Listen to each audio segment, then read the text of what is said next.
All right, y'all, this is Genesis 4.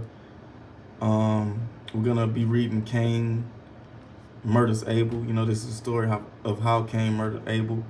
And I'm just hoping that we can learn something from this, that we can apply to our lives, that we can share with somebody out there who may be dealing with something in their life.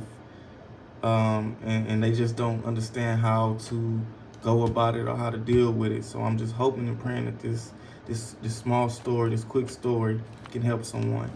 But it says, the man was intimate with his wife Eve, and she conceived and gave birth to Cain. She said, I've had a male child with the Lord's help. She also gave birth to his brother Abel. Now Abel became a shepherd of flocks, but Cain worked the ground. In the course of time, Cain presented some of the land's produce as an offering to the Lord. And Abel also presented an offering, some of the firstborn of his flocks and their fat portions. The Lord had regard for Abel and his offering, but he did not have regard for Cain and his offering.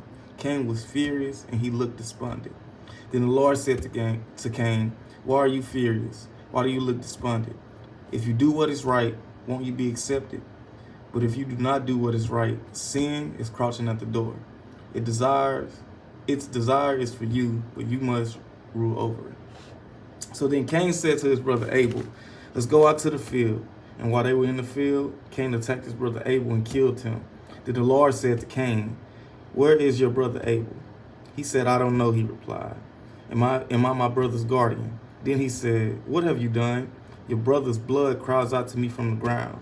So now you are cursed, alienated from the ground that opened its mouth to receive your brother's blood you have shed. If you work the ground, it will never again give you its yield. You will be a restless wanderer on the earth. But Cain answered the Lord, my punishment is too great to bear, since you are banishing me today from the face of the earth, and I must hide from your presence and become a restless wanderer on the earth. Whoever finds me will kill me.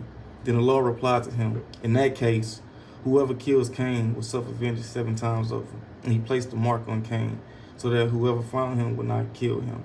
Then Cain went out from the Lord's presence and lived in the land of Nod, east of Eden.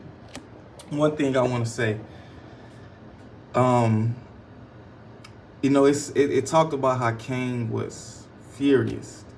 You know, he was furious at God, at the Lord, because he didn't accept his offering, but he accepted Abel's.